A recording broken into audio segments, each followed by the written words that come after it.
Good evening and welcome to the Minions of the Zoo Saturday edition. I'm your host and keeper of the Hairy channel, and with me tonight are Minions 2, soon to be at least 3. Sora Luna? Oh, not here. Sorry, Sora Luna's the one that's running late. Okay. We're hoping. First mistake right out the gate. Just screw the whole thing up. Excellence in all things. SkepTok. Hey. Hi, everybody. Ready Star 13. Hola. God. So, you know, I'm always tired because I work way too hard, and I used to do that. I did. I mean, it was essentially taxes were challenging. I do this thing to make it easier to reconcile stuff, Serenity, where I like have my American Express card and then I make a whole new account each year. Just you know. Take the ending balance, copy it over, make a starting balance, have it go down. Well, it turned out when I was importing stuff from American Express electronically, what was happening is it had remembered the old account, so I had a whole bunch of stuff with duplicate entries.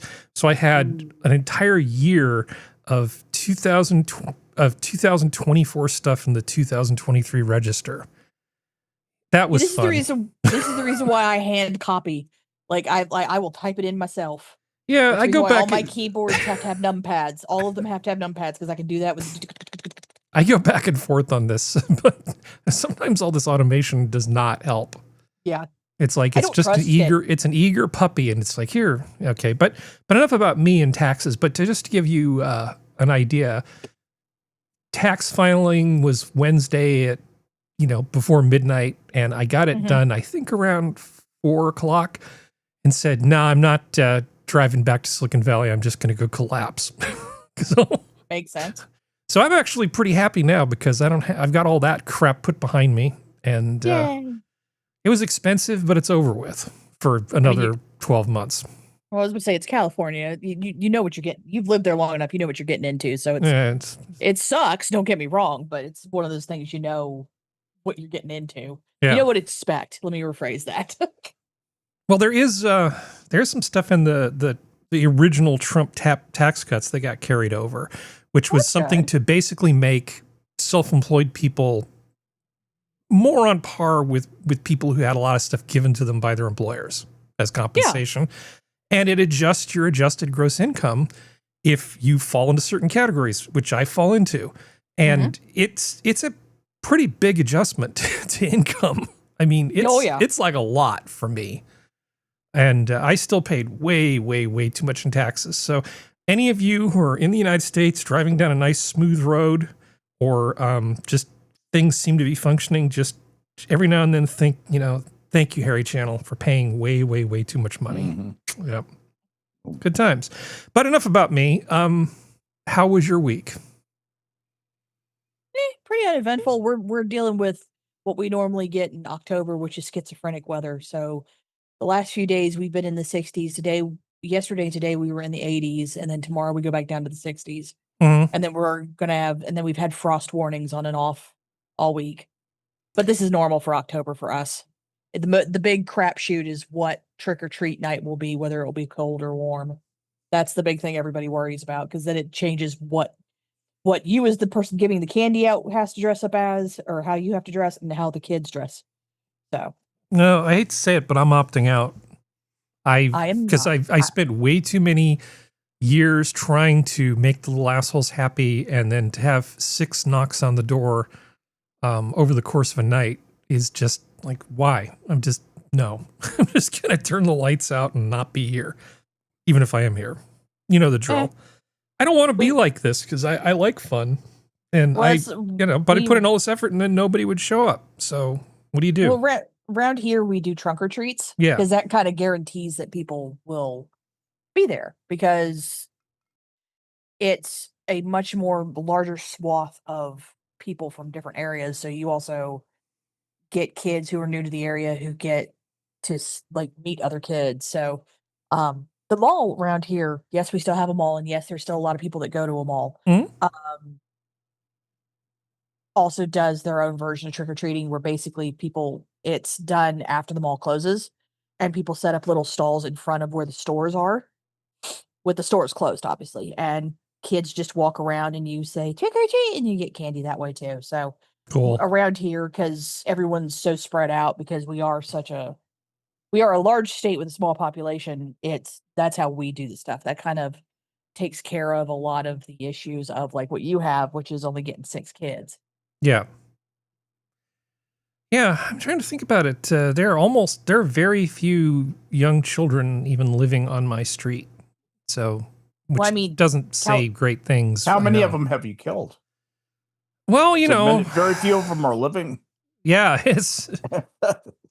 it takes a while. Damn, dude. Yeah, I know. No, I wouldn't do that. Well, it's No, just it's much. having kids to begin with is expensive. Having kids in California, I don't even want to think how expensive it is to have kids in California. I think it's like $275,000 to raise a kid, something like that. Yeah, it's like if I was a parent, if I could find a good cheap place to raise them, I could find another job that was comparable pay, because you're not going to get paid the same amount, but at least something allows the lifestyle to be kept. Mhm. I would get the F out of Dodge, just because, or like if you can't get out of California, move to a smaller town, because I'm sure it's a little bit cheaper, but still, like I can understand why there's so few in the neighborhood and stuff like that for a lot of neighborhoods in California, because it's just like I can't even imagine. Same thing with New York. Same thing. The way other things are going, it's just like yeah. So I have something for you here. High schoolers photograph rare coyote in Bay Area Park. Because I've told you about coyotes here, but I'm not sure I've really shown you good pictures. So, Not a good picture. well, this will give you an idea of how small and measly our coyotes are compared to yours. Look at that. God, they're skinny. Jesus. You see why I'm not afraid of coyotes? Oh, I know why you're not afraid of coyotes. I've seen the It's like- comparison. Even just seeing the comparison of their skulls, like East Coast coyotes and West Coast coyotes are not even close to the same species. My size 13 boot is going to drop kick you into the stratosphere, coyote. Yeah, you don't screw with coyotes east of the Mississippi. Yeah. They'll eat you. They'll gang up on your butt and eat you. Doesn't mean they should be trusted. The amount of stupid people I see online, not just in California, because I've seen a bunch of videos out of Texas too, of people being like, "Oh, the coyote wanted to make friends," and it's men too. So no one pull this crap. It's women doing it. I've seen men do it too. But these have It's blue just- eyes. That's what makes them special. I want to slap them. I'm like, You want to slap a blue-eyed coyote? I want to slap the people who are befriending them too, because that's just giving them an opening to be able to get around. God, he's skinny. He's either starving or he's more jackal than coyote. Well, that's what they look like around here, unfortunately. He's goth coyote. I wouldn't say goth. Yeah. They like that lean and hungry look. Well, he's more like a scene coyote. Okay, sorry. Scene did originate in goth, but then it kind of turned into its own thing. So it's the child of goth. Anyway, so that's all I have for you is a picture of a coyote with blue eyes. Sorry. So, skinny thing. SkepTok. Mm-hmm. How's it going?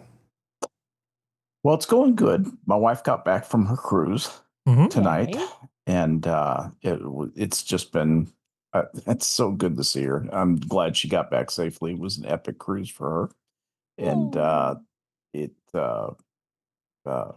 was just a great break for her to get away and have some quality time with her daughter and her new son-in-law. I don't go on these cruises because I stay here and take care of shit. Well, of course. Because can you imagine me on a cruise? You try to pilot the ship. I love these videos of people who are running late to get back on the cruise ship. They deserve to be left. I just would be bored out of my mind. It's like, why would you be stupid enough to go ashore and then not make it back in time? That because it seems like you've got one job: get back on the boat in time. And I know it's not a boat, Skep, but it's just these videos are so great. They're at least running. I've seen people not even run. I've seen people just walk. Yeah. Yeah. Pure runner get her new home. Aw. Anyway, yeah, I love these videos. So, because I'm not a very nice person. So your wife is back, and that's good. Yes. You feel a little more complete now, I take it. Oh man, somebody to help with the chores. Yeah, it's not just but it's not also, just Skep v World now. Yeah, it got pretty lonely around here. Well, she didn't take the dogs with her, so at least up. you had the dogs to keep you company. I had not only these dogs, I had some of the grandkids' dogs to take care of too. Well, how many dogs were you taking care of the last few days? 5. Well, that's a good number. That's fun. Yeah, not quite enough that they're going to gang up on you and eat you. No. The dachshunds may try. Yeah. Yeah, because you get about a dozen of them, and basically they're a pack. Yeah, no. You can't keep your yard sanitary with a dozen dogs. That's the problem with the cat ladies is they just you are basically creating a fecal coliform farm. And I know, pleasant thought, isn't it? No, it's reminding me of something. These people that I knew when I was growing up, and this whole family was just kind of weird in some ways. And they had these Shih Tzus, and these were not smart dogs. Maybe some Shih Tzus are smarter than these. No, I don't know. But it seems like they've pushed that face in so far. There's no room for brain. And these dogs didn't go out. They would just poop on newspapers. And if there weren't newspapers around, they would just poop on the floor. And so you'd go over to their house and everything just smelled like Shih Tzu excrement of one form or another. It's kind of in the name, though. It's a little, yeah, I know. It's a little hard to overlook. It's like, man, you must be a pretty good friend for me to overlook this. Yes. But what they did have going for them, Skep, is they had some custom-made speakers. These things had to be about 5 feet tall, about 6 feet wide, and about 4 feet deep. They were corner speakers. And they were custom-made with Klipsch drivers in them. These things were big enough for a church, and they had them in their house. Oh my God. Okay, and they had like what kind of wattage did they have? Okay, dude, they had a whole rack of really nice Macintosh equipment. Oh yeah, two big tube amps strapped for mono, driving each one of these things. Oh my God, that is awesome! It's awesome.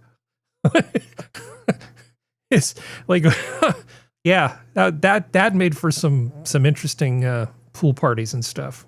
Yeah, that's excellent. That was a good sound system. I mean, like having Keith Moon in the next room, only safer. Yeah, only safer. Well, so is there anything else you wanted to bring up before we dig into the spreadsheet? Just that it's a time of real celebration, I think, in Israel right now. It's a story I follow pretty closely. How glad I am and everybody else is that the hostages are back.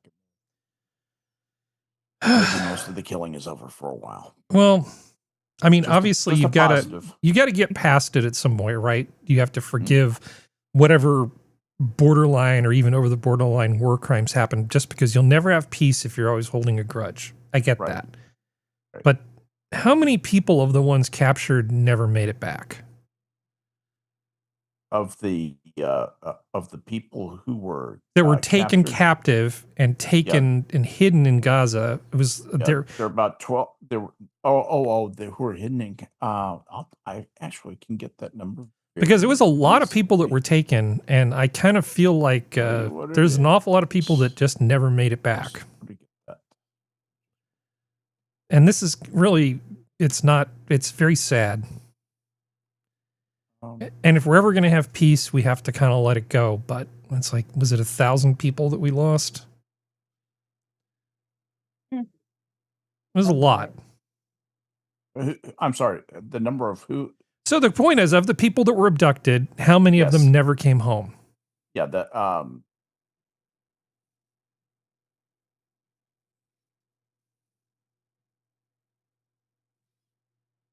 You need music on hold, like, some kind of special looking stuff up music.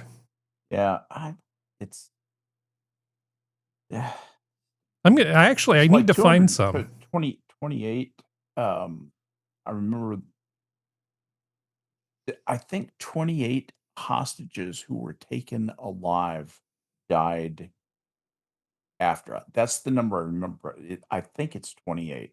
I don't know, and I cannot find that Yeah. number again. Well, the thing is, we can't that's dwell what I on it because remember. there will never be peace. I mean, you look at the troubles in Ireland, right? You know, God. basically two populations that have way more in common than they have different. And at a certain point, you got to I've got the number. You got to just shake hands, and then people from Sinn Féin are going to be legitimate politicians, right? What's the number of people that were lost? For the number, 59 deceased hostages have been recovered, and 16 more. So it's 16 plus 59, which is 75. Of the hostages died. 168 were released alive through negotiations. 8 were rescued by Israeli forces, and the 75 deceased. That 8 number is kind of low, but that's a tough job. Yeah. Well, I mean, it's made harder by the fact that like they couldn't just kick the door in and spray bullets because they were often put in places where children were, and everybody knew what would happen. Yeah, if they did that kind of stuff. 3 or 4 of the fatalities of the hostages were hostages who escaped, approached the IDF, and the IDF thought they were faking. Yeah, you know, they were saying, "Hey, we escaped. We're hot," and they just hosed them down. They killed them. The IDF killed them, 3 or 4 of them. And I can't say I blame them. I like considering what the no, group has done. Oh I my can't God. blame them. Yeah, nobody trusts anything. There, Yeah. it's like being in hell, is what I understand. Yeah. Also, you don't know who's been turned into a sleeper agent too. Yeah. Who's gotten So it's anyway, I get it. anything that brings this whole process to some level of civilized end is welcome. It is interesting watching the freak out for the pro-Pally people. As it's been coming out about the fact that Hamas has been killing Palestinians now. Yeah. And it's like they're like, it's like, yeah, shut up. Yeah. People are about to learn that how the quote unquote Palestinian, there's no such thing as Palestine. The quote unquote Palestinian, just purposes of discussion, are organized through a bunch of basically clan gangs. Major families, and there's about 8 or 9 of them that contribute majorly to the political process, or what passes for the political process, the kind of terror state that something like Hamas is. But anyway, the powerful band together. They bully everybody else. They execute people out, intimidate, and just keep the people in a state of terror. That just rots their souls over the years. That's what has happened to this group of people.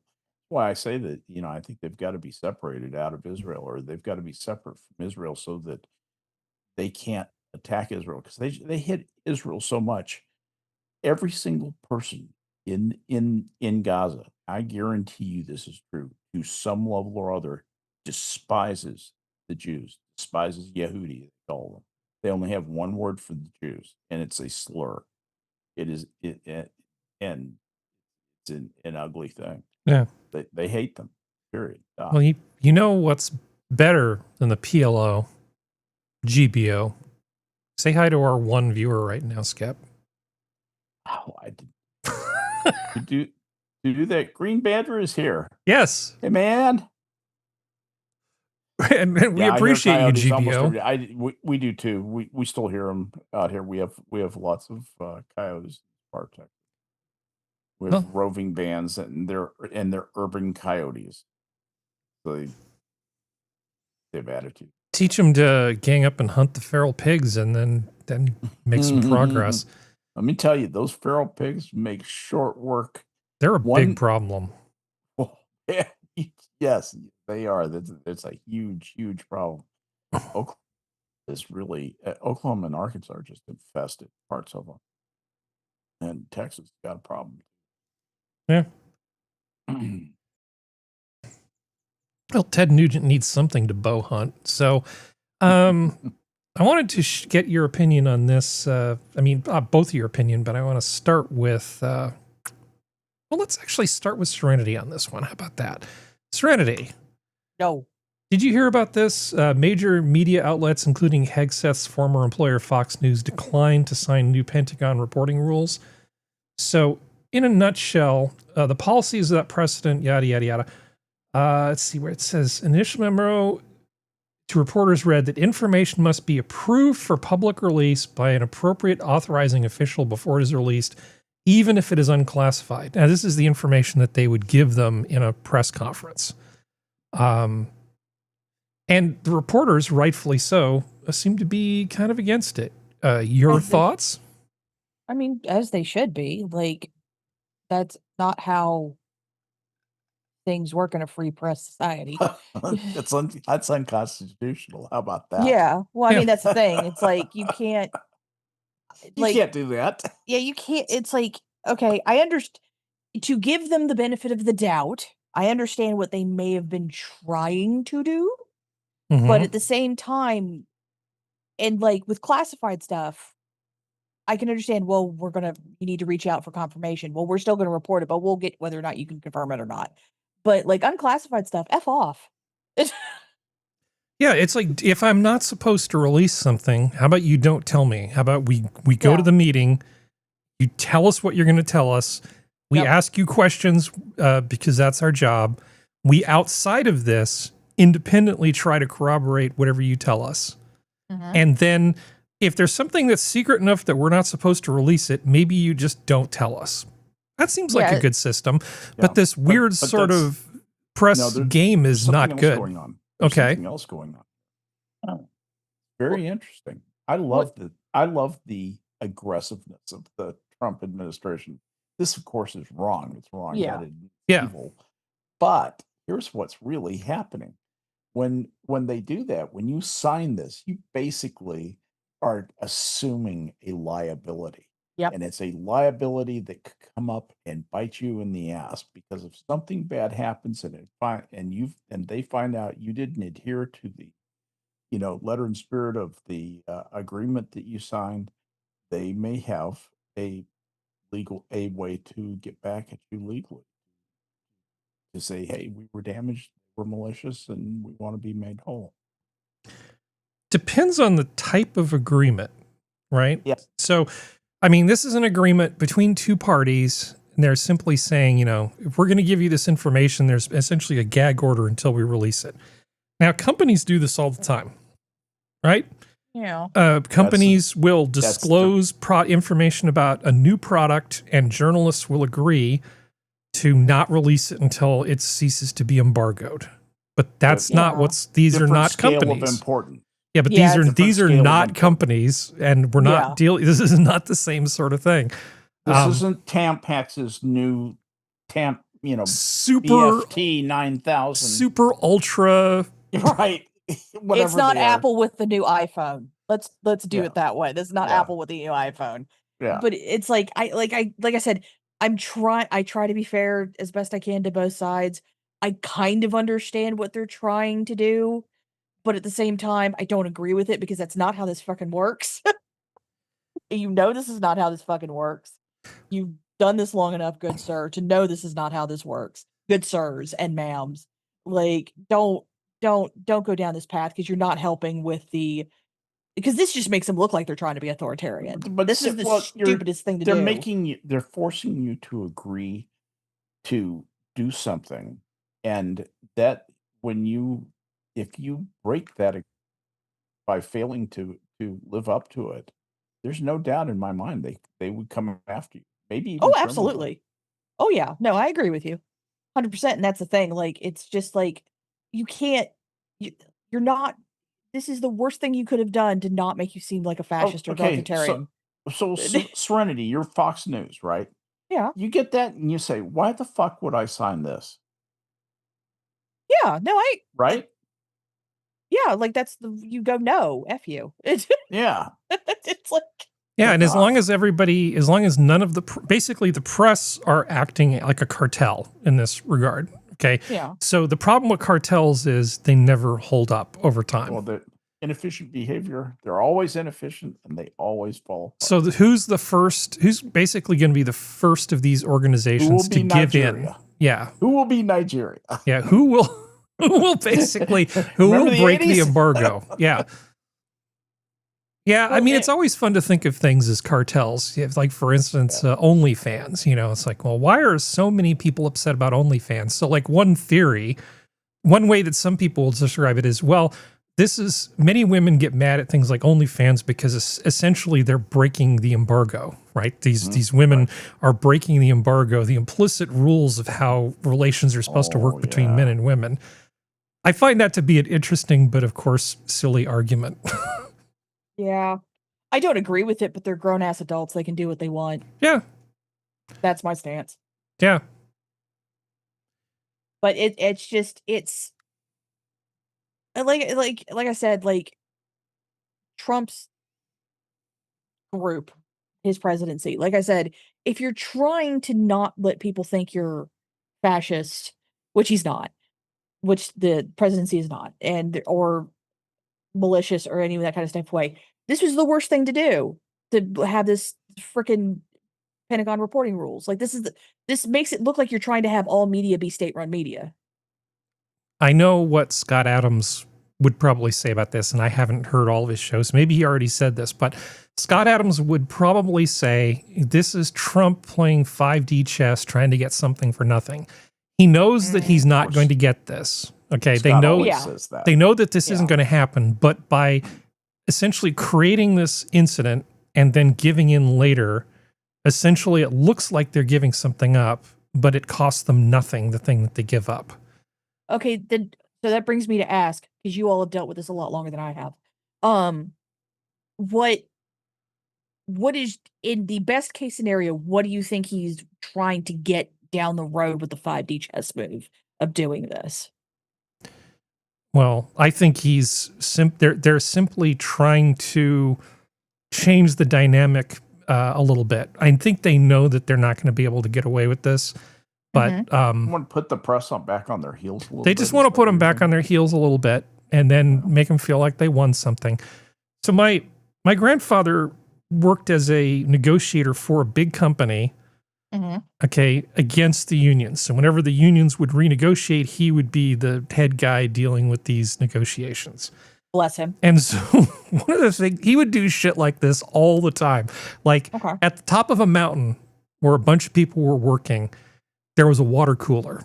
And so coming up before the union negotiations, he would just take the water cooler away. And the whole purpose behind this was so that the $2,000 an hour fancy suit attorney for who's handling the negotiations for the union would be able to say, look, I got that water cooler back for you guys. It's all coming together. Right. So he could just give it back to them and it cost him nothing. This is actually a very common tactic for people like this. Yeah. Yeah. No, I kind of get it. But at the same time, like, it's still wrong. The optics are still not good. The optics are terrible. I don't know. Have they thought this through? I think they thought, like, I don't think they care is the problem. And it's like, I'm going to go slightly off on the tangent. It's kind of like Trump and the whole TikTok thing. I want TikTok gone. But he keeps, we'll just have someone in America buy it. That doesn't change anything. What is the problem with TikTok? And that's not, I'm not saying that there's nothing wrong with it. I'm saying, I know. What problem with TikTok are you highlighting it? Are you having the problem with TikTok because it's a Chinese conduit of information about the United States, or because it's just the most vapid content on earth? All social media is vapid content. I can't get that mad about it. I still have a Tumblr. That's the first generation of MySpace was the first generation, and Tumblr's up there with it. They're the king and queen of vapid content. But anyway, I don't actually use net, but okay. Sure, yeah, no, you're right. But It's just I don't like, because I can see the dopamine control that happens with TikTok, because and that's the thing that like bothers me. Like all social media tries to do it, which is the whole thing of like feed you happy, feed you happy, feed you happy, feed you good, feed you good, and then all of a sudden they give you something that's sad to drop that dopamine level back down. So this way you're chasing the dopamine high again, aka doom scrolling. And they do the same thing with the comments, where they hide the comments, the bad comments. So everybody thinks TikTok is just this lovely, sweet place. Everyone's so nice to each other. And Instagram and YouTube Shorts are just mean and they're hateful. And it's like, no, everybody's mean and hateful, honey. The variation of the social media doesn't mean anything. They're just curating it this way.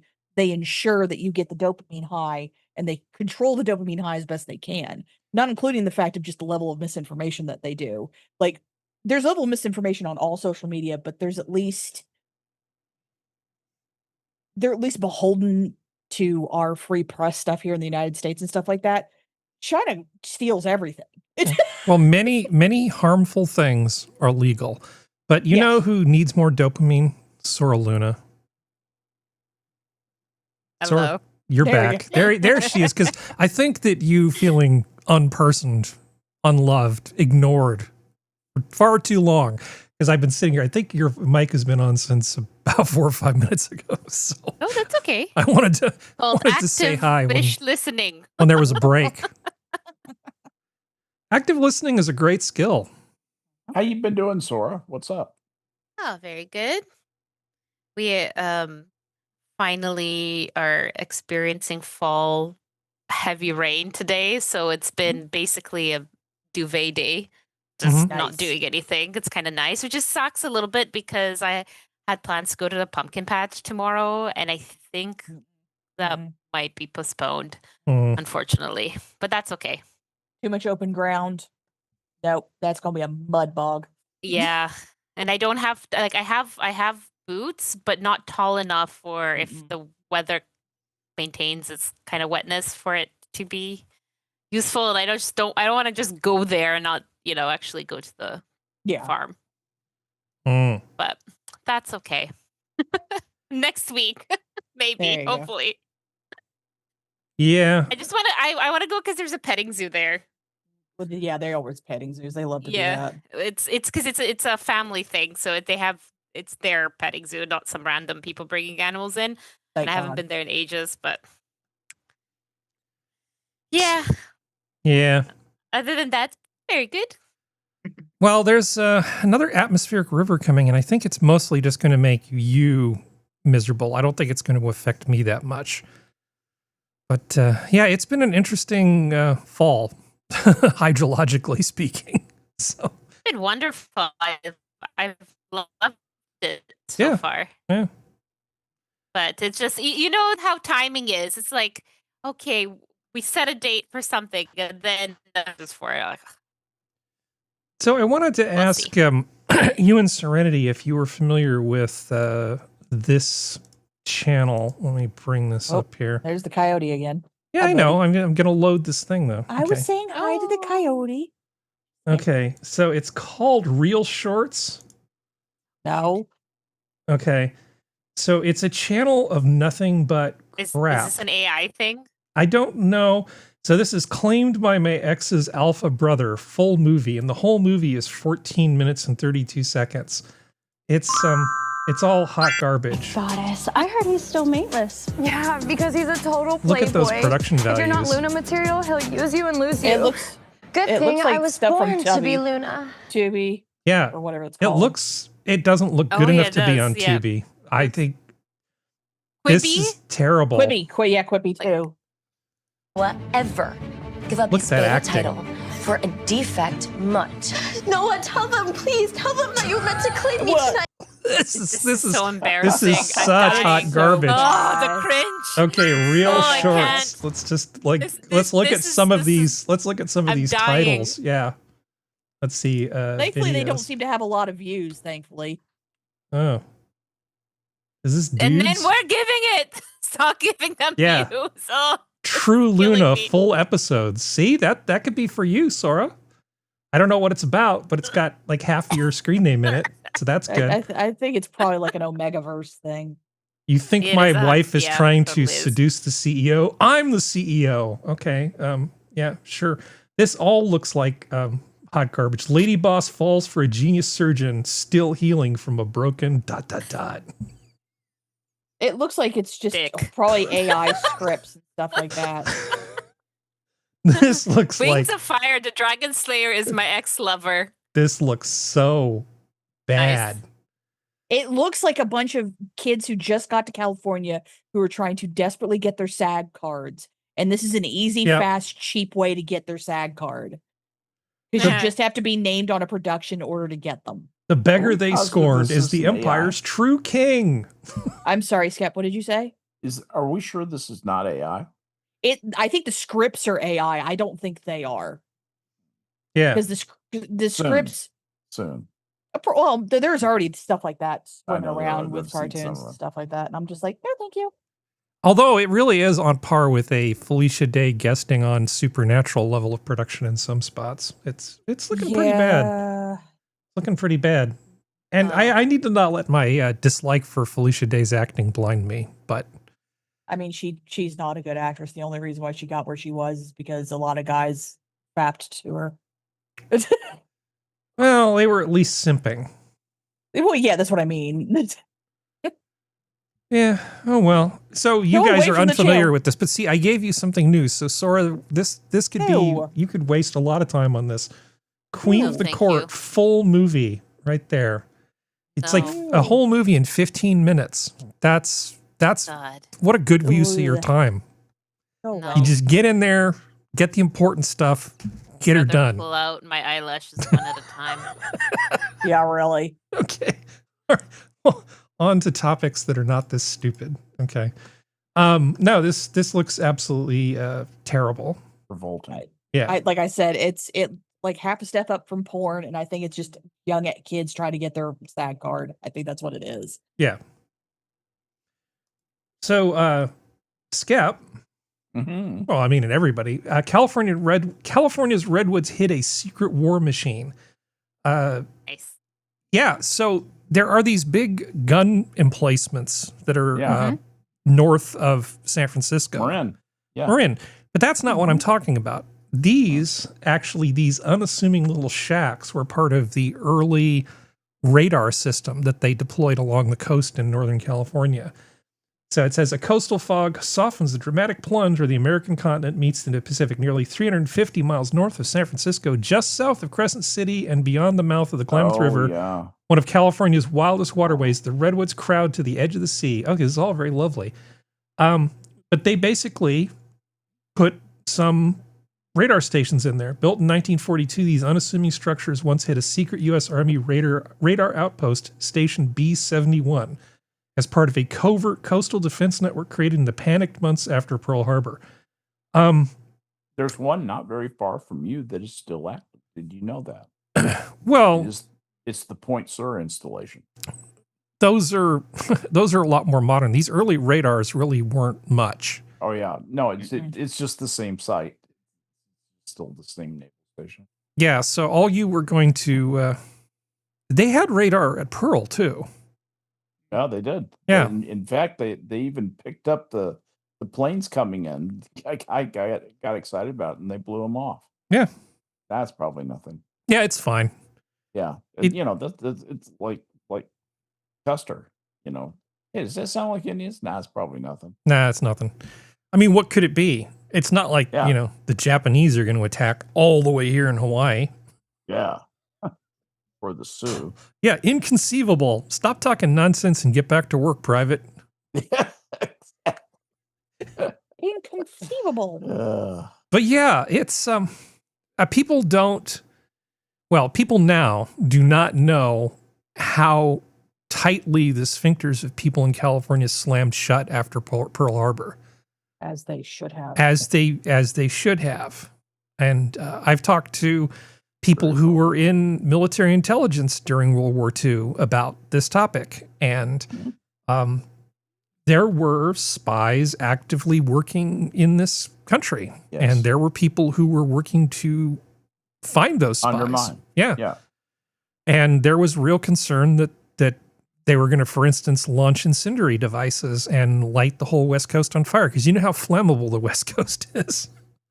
Well, there were a lot of concerns about this sort of stuff, about submarines, about balloon-based incendiary devices, about spies here domestically. I mean, because it They wasn't actually like managed to kill a preacher and his family, didn't they? well, I mean, we had what was Oregon? one of our generals' names, Eisenhower, right? So Yeah. it wasn't like there weren't people of German descent well integrated in here. Plus, Oh no. a lot of the Japanese people who were relocated away from the coast because they thought there's just too many people who might be collaborators for us to keep track of them. Not an excuse. That's just what the rationale was at the time. Was. So, stuff like these little hidden military installations in the woods along the coast, this was like a life or death thing. This was a real existential threat people were dealing with. And yeah, they had a lot of that stuff just sort of hidden in the woods. So if we had that rule with Hegseth right now, you know, would he come out and tell people about these installations? No. He would just keep it hidden, because secrets like this you just don't tell people. That's it. Yeah. Exactly. And it's not that the Japanese or the Germans wouldn't be able to tell that radar was working. You know, with the right equipment, they would detect that radar was working, but it was too primitive for them to really triangulate. They didn't have like HARM missiles that homed in on the radiation from the radar transmitter. None of that technology existed. So keeping those things hidden like a secret, just putting them in what looks like a rundown old shack on the coast, was a huge win. But anyway, Gotta hide them bitches. gotta hide them bitches. Let's see. They didn't know what to be afraid of, because the surprise attack at Pearl Harbor was such a surprise. They thought there might even be a bigger surprise for us. Mhm. They were scared shitless. They really were. Mm. Well, for good reason. Yeah, it was very appropriate to be concerned. Well, Yeah. if the battle at Coral Sea and Midway had gone differerly than they had, we could have had these guys bombing from offshore at that point. They're just not. Man. I mean, the Aleutians, Coral Sea, Midway, any one of those going differently, you could have seen a very different outcome of the war. We were never going to lose. So don't get me wrong, but there But it could have been a would've lot more really civilian extended. damage on the West Coast. Yep. Yeah. Which would not be good for me. Okay. Let's see. One of the things about those scenarios, though, usually the way they play out, a lot more Japanese civilians die. Yeah. So the human mind isn't meant to be awake past midnight, scientists warn. Now, this feels a little alarmist. You know, it's sort of the equivalent of your mom saying nothing good ever happens after 9 p.m. Well, what midnight? Midnight local time. Well, I mean, but still, it's like, okay, that's like doing the whole you can't wear white after Labor Day. Okay, so when does the after Labor Day stop? Well, it's not hard and fast. Basically, what it's saying is that, you know, we have a circadian rhythm, and that rhythm is attuned to a 24-hour day. Mhm. And the way our physiology is, like a certain amount of rest, and the way that evolution sleep during the time when you can't see anything, you know, back in the day, even before fire, and you did your business during the day. Yeah. And you Well, slept at night. The gist of it here, just reading from this for a moment, plenty of evidence suggests that the human mind functions differently if awake at nighttime. Past midnight, negative emotions tend to draw our attention more than positive ones. Dangerous ideas grow in appeal and inhibitions fall away. More researchers think the human circadian rhythm is heavily involved in these critical changes in function, as they outline in their 2022 paper, blah, blah, blah, blah, blah. You also get decline in activity in the frontal lobe, which is word judgment. Their hypothesis, called Mind After Midnight, suggests the human body and the human mind follow a natural 24-hour cycle of activity that influences our emotions and behavior. Well, it's good to have theories about these things. I know that for me personally, my disinhibition diminishes rapidly after about 11. So if somebody talks about pie after 11 o'clock, there's about a 50-50 chance I'm gonna go get some pie out of the freezer. You know, I mean, become weak. I become very weak after about 11. Yeah. Oh well. It's a problem. Well, I mean, it's like driving. The real problem with driving, well, under the influence of alcohol isn't lack of coordination. It's poor judgment. Right. It's not that you have to be falling over and doing all this stuff. It's that even at 0.03, that little bit of euphoria influences your judgment in ways that are not good.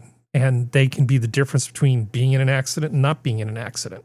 You don't have to be falling down drunk to have a problem driving under the influence. It will make you an optimistic driver. And optimistic drivers die. Yeah, throw some Tylenol in there too. And then Right, not only are you taking your liver, but your inhibitions go to almost nothing. It's funny that Tylenol leads to risk-taking behavior as well. So take some Tylenol after midnight, and then you're really in trouble. I'm just making stuff up. I don't know if that's actually true. Completely irresponsible. But this is a great headline if you want to shock people. This seems unnecessarily alarmist. Yeah. Well, yeah. Scientists. Okay.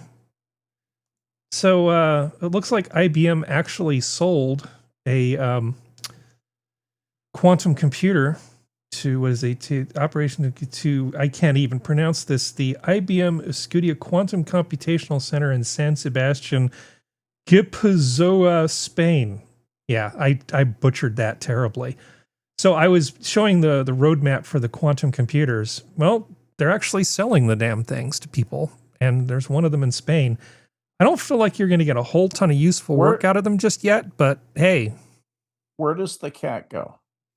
Don't know. The trick is finding the cat. Oh, okay. Seeing if the cat exists. Yeah. It's pronounced Gipuzkoa. Okay. No, I looked it up because I was like, that's a weird way to spell a word in Spain. That is. But it borders with France, so that's part of the problem with French. Let's see. Did somebody say cat? Let me see if I can find this thing here. So many things in the spreadsheet here. Let's see. Oh, here we are.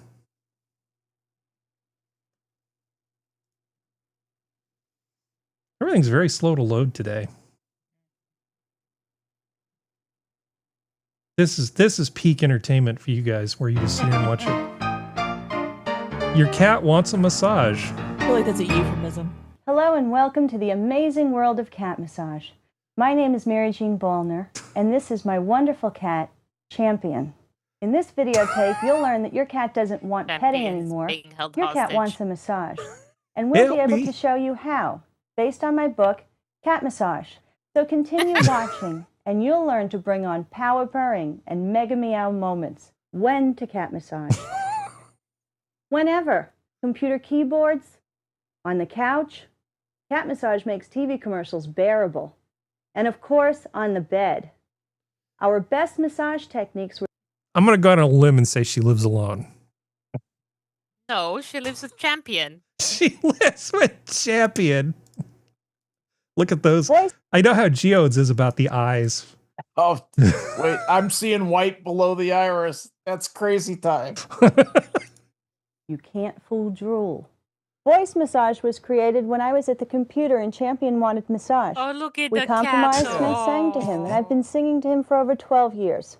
And One then of I our stabbed songs him with starts the like knitting this. needle in his little eyes. It's a little disturbing. You know what? This was a simpler time. Okay. Oh my God.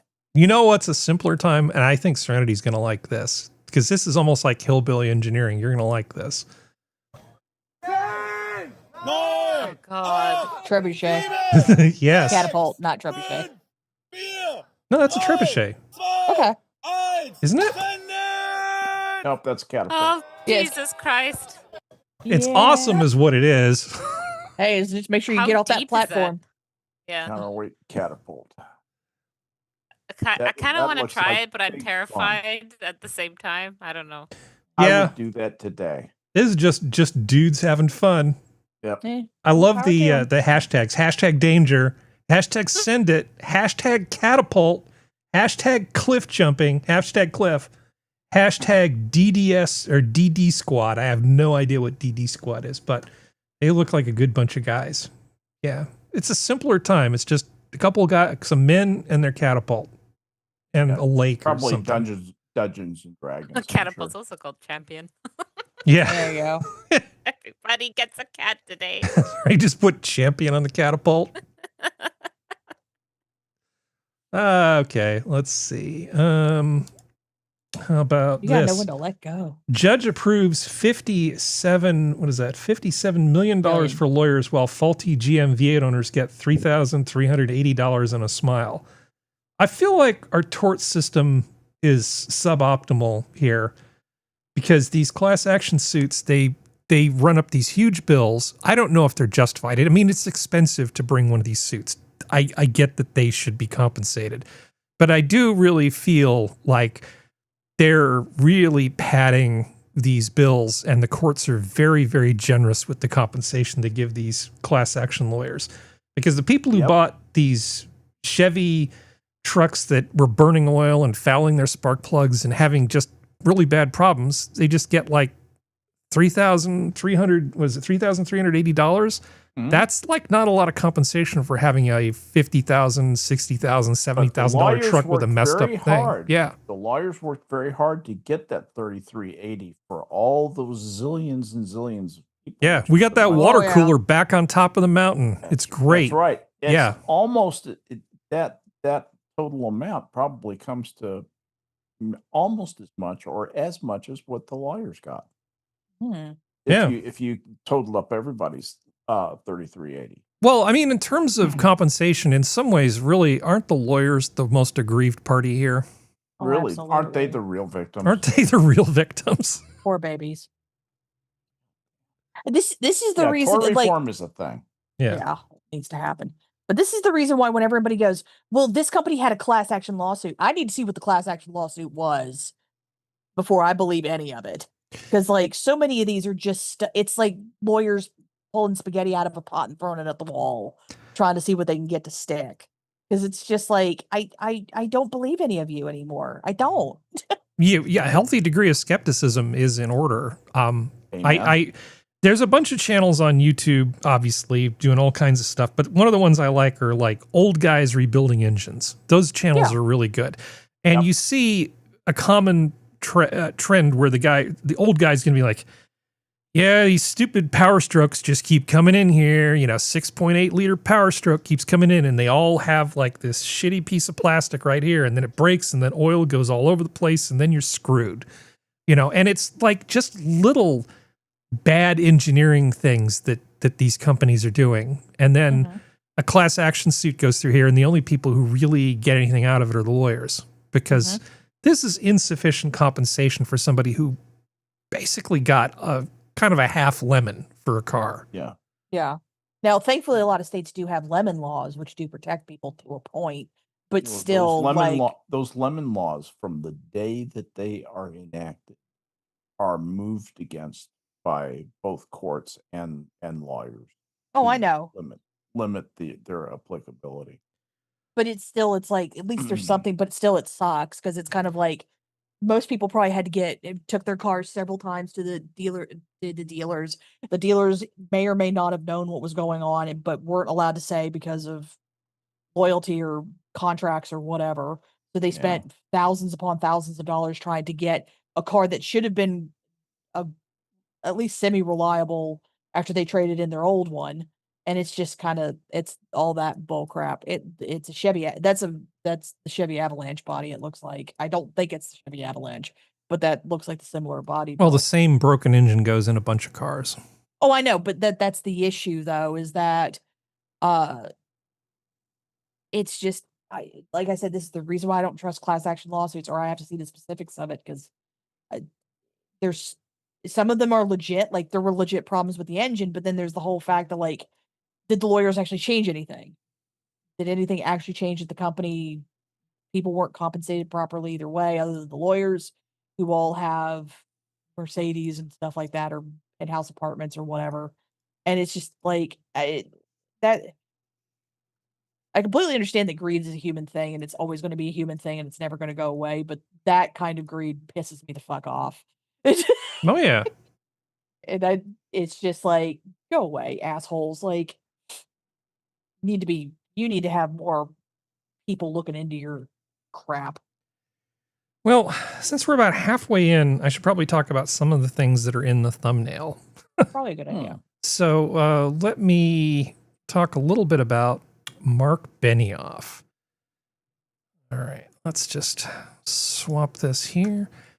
So, all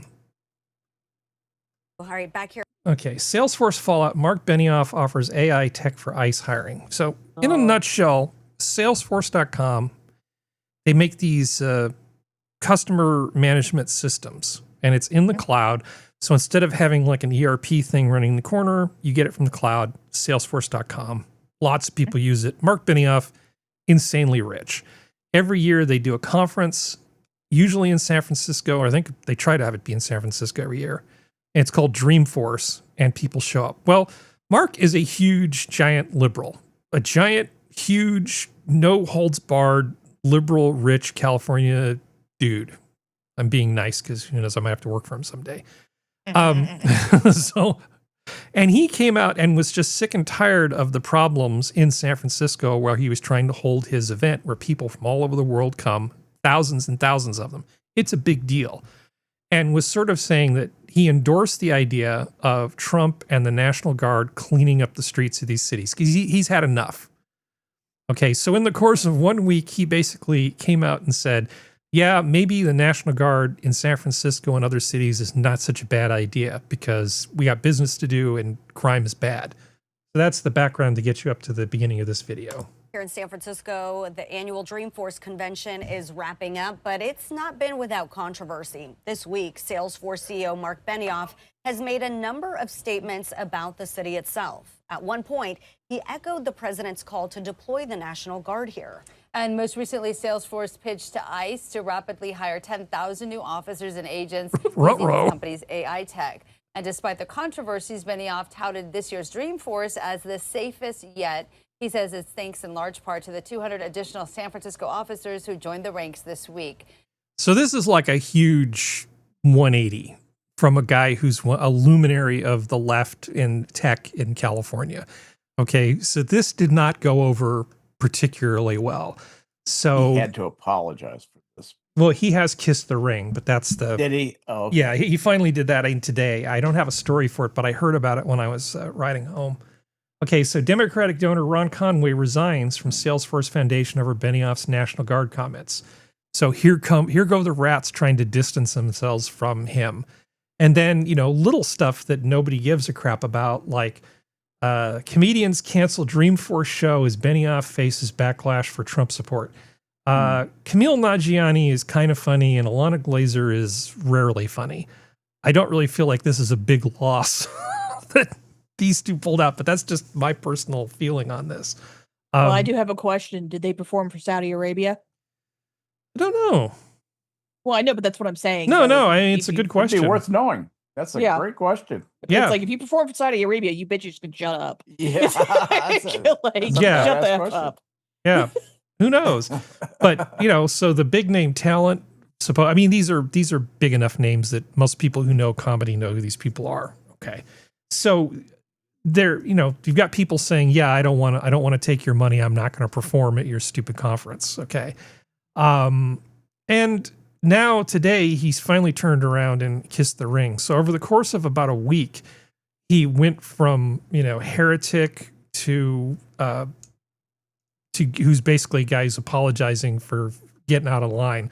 And now he's going to be a good boy from now on and not say anything about like using AI to hire more ICE agents or any of that sort of stuff. But usually it takes longer than a week for this to happen. You don't go from heretic to redeemed and forgiven in this many days. I'm sorry, Skep? The feedback loop is tight. The feedback loop is tight because, it's not a particularly controversial position to say, I don't think we should have crime in the streets, especially when we're trying to invite people from all over the world to come here to a conference. Yeah, but if you say, I don't want crime in the streets, what you're really saying is something racist, because it's the context of you as a white person saying. See? Yeah. See how it works? Yeah, but people just decided to distance themselves from him just almost immediately. Yes. Yeah. Indeed. This news thing, of course, goes on to, then we bring in our special guest. So much who's for joining us, this Heather, woman. this morning. Thanks for having me. So we want to Oh start my with God, the ICE get better revelation. mics. Jesus So here Christ. we've got these three women sort of in San Francisco passing judgment on Mark Benioff. And they're trying to appear to be objective and stuff, but no, this is almost like if who's our VP, JD Vance, went on The View. You know, I mean, this is what you would call a hostile room. Yeah. This poor guy. I can just imagine. Yeah. Yeah, I kind of wish he had not bent the knee quite so readily. I mean, he caved pretty quickly. It was just a few days. It was less than a week for him to cave. Which I'm going to be conspiratorial here. Mhm. To me, I don't trust AI hiring people. And it feels like because he bent the knee so fast Mhm. that he only wanted to implement AI so this way they would hire crap ICE people. So this way ICE would fail and then he could tout himself as the great, well, I made sure ICE wasted their money and now they just have a bunch of incompetent idiots later. Like the fact that he bent the knee so fast. Like, do you understand what I'm saying? Yeah. Like that's what it feels like. It feels like he expected people to let him get away with it for a little bit so this way he could do the long con and get money on one hand as well as getting competent fools into the ICE agency. And everybody turned too quickly and he wasn't ready for it. And he doesn't want to burn those bridges out of fear that he's going to lose more money considering I don't think the White House has taken him up on it, have they? Or ICE hasn't taken him up on it for the hiring. I don't think they've taken him up on it as far as I know. Which he probably thought they may jump on it a lot faster. So I think he ended up screwing himself almost. Like that's the reason why he bent the knee so fast. Well, he's back to the liberals. He's actually lucky in that his product is actually pretty good. And his competition is really sort of far behind him. Oh, yeah. Salesforce, there's a lot of things I could say that are critical about Salesforce, but the thing that I think you guys will appreciate is it's complicated. It's a lot of money to basically buy in and stay in, but they also do a really good job of sort of getting people into a certification system so that essentially these people are your customers for certification, but they also become sort of your de facto agents for selling stuff. Because if you're really good at Salesforce things, like you're a Salesforce solutions architect, you've got your certification, and somebody hires you to come in and fix some sort of problem, you know what you're going to recommend as a solution? Salesforce. Right? Yeah. So it's just we did huge. That with Viewstar. It's a huge circle jerk where basically consultants and salespeople in the company all just have a big circle jerk, making each other rich and chafed. But it's so he actually would have to screw up pretty badly for Salesforce itself to sort of cave. There's a lot of reasons why people aren't going to just go, okay, well, I'm going to just move to something else. What? You're going to set up Sugar CRM and a system in the corner and then pay somebody to administer it? Well, I think it was more it was the social circle thing. Yeah. Because whether they're male or female, I don't give a damn who they are. No matter the skin color, no matter the gender, no matter the sexuality, for some reason, a lot of people, both in tech and other things, always want to be part of like that Hollywood social circle. And he's not an unintelligent man. He saw the writing on the wall that Hollywood was turning on him faster than he thought they would. And I think he didn't want to destroy the social circle of being in the in crowd kind of thing. Right. Which I have a backbone and tell the in crowd to go after themselves. Is my personal opinion, but that's me. I don't have anything on Bill Burr's latest Oh, I don't. I stuff. stopped listening to that man years ago. Anyway. Yeah, well, he apparently decided to mouth off again and be even more woke. And I still think that and I know this is not my most popular opinion. I still think that he's one of those guys that is more afraid of making his wife not like him than he is about being a decent, human being. Yeah. Because, I can see it. Yeah. I can see it. But yeah, no, I think they just turned on him faster than he was prepared for. White House didn't take him up on the offer. They probably didn't even offer to try to do anything with it when he said it. He got spooked and then just bent the knee. That's what it feels like to me. I could be completely wrong. I am completely that is a completely valid thing, but that's what it feels like. He was trying to play 3D chess and it just didn't go the way he wanted it to. Or maybe he just accidentally was honest about something because he really does care about the safety of the people who come to his conference. I mean, it could be that too, but at the same time, it's like, it's just the how fast it was is just what wiggles the back of my brain, makes me go. He didn't want to end up having what happened to Elon happen to him. Is in a nutshell, because he doesn't need money. He has all the money he could ever want, but you can never have too many real friends.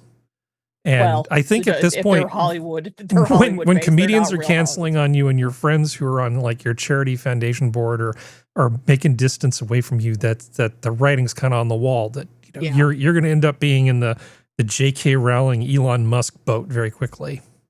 Which, on a slight note, respect to J.K. Rowling, and Joe Rogan too, because he's like this too. It's respect for you all to stand by your beliefs, still be classic liberals. Yep. And all that kind of stuff. Respect to you, and just say, fuck it. No, you're not my friend. You're not an ally. You're not a friend if you don't agree with me because it's stupid. Yeah. Respect. Well, I was thinking about, excuse me. And the other thing about Bill Burr is he's just not as funny as he used to be, because for a while he seemed to be kind of being sort of edgy. Now he just seems kind of pointless and a little bit mean.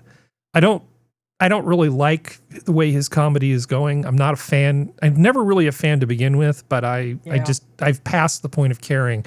So I only barely know what stupid stuff he's talking about. I never found him funny. I think Shane Gillis is hilarious, and I really like the fact that he knows a lot about history. Those conversations he had with Louis C.K. and some other people about all the American presidents, going through the history of it, those are really fantastic. Hearing a comedian who knows about American history talk about American history is a good time in my book. You hear about the New York Young Republicans, this whole brouhaha? No. Okay.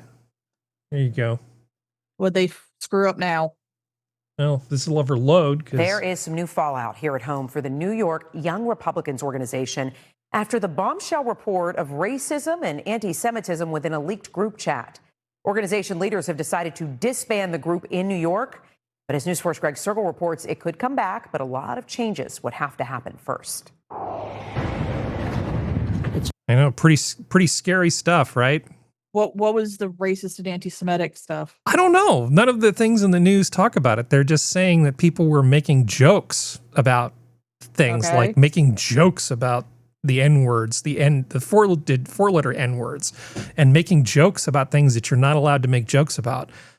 And this really is just ultimate pearl clutching. There's no upside for them fighting people, but I feel like every time you give the press, you let them get away with one of these hit pieces, right? It just encourages them to make more of these, because these reporters are just skulking around. We've all run into these people on Discord who just show up and go, "Hi, fellow kids," and start asking stupid questions. I mean, I've seen it. Maybe you guys haven't, but I've definitely seen it. And then people start talking about whether they're feds or glowies or whatever. People say all kinds of edgy shit on Discord and other places because it's funny. They just like being edgelords, and to them, they think it's fun. It doesn't mean they mean any of it. And I can imagine a bunch of young 18 to 22-year-old guys on some Discord board were just being edgelords. It doesn't mean that they actually would do any of these things. Maybe the humor was inappropriate, but the parent organization just shut them down. Now, maybe there's stuff in there that if I saw what they were actually saying, I'd go, okay, yeah, maybe cool it with the dead baby jokes or something. You know, I mean, there is a line where it stops being funny, but. Well, so Politico is apparently the one who leaked this. Yeah. And one of the sample chats they have, which considering some of the crap I've said in Discord, this is nothing. Yeah. But this is a Telegram thing, and it's basically everyone that votes no is going to the gas chamber, and everyone endorsed but then votes for us is going to the gas chamber. That's just repeating. When do we start the bullying the dude? We have a solid 3 people who can have them want to jump. If they vote for us, why would they be gassed? When do we bring that side out? I'm going to create some of the greatest physiological, I was right. Torture methods known to man. We only want true believers. Can we fix the showers? Gas chambers don't fit the Hitler aesthetic. I'm ready to watch people burn now. Like, this is like, I don't believe honey, they're serious about any of this. Well, it's like, honey, y'all would not have survived MySpace or Tumblr or LiveJournal in the early 2000s. That's tame. Freaking Functional and I have made worse jokes about stuff on stream. I think their biggest sin is that they're not funny. Okay. Yeah, they're only funny to them. They're only funny to them. It's just to their little inside group. They think that they're funny. That's the real sin. You can get away with a lot if you're actually funny. Sort of like you can get away with a lot if you're good looking. You can also get away with a lot if you're actually funny. The real crime here is that they're not funny. They're just edgelords. Cringy. Yeah. It's cringy edgelord stuff. I'm embarrassed for them. Yeah, it was like, it wasn't even good jokes. Like, if you're gonna make the gas chamber go, you gotta work it better than that, dude. Like, come on now. Have you guys ever heard of innuendo? Yeah. You know, it's like, don't worry, we'll walk him to the showers. We just gotta make sure the water's off. Don't spell the whole joke out. You gotta let the person you have to make it collaborative, where the person reading the thing, you know, has to fill in the last 10% on their own. You know, it's like, come on, man, it's comedy 101. Although I am shocked that the newer, like, it seems weird that the Republican side, the young Republicans wouldn't go, it's jokes, guys, calm the F down. They're not actually meaning anything anti-Semitic. And since when does the left side care about anti-Semitic jokes, especially in New York? Well, they care about them when people on the right make them. Apparently. And I'm not even sure I'd call them jokes.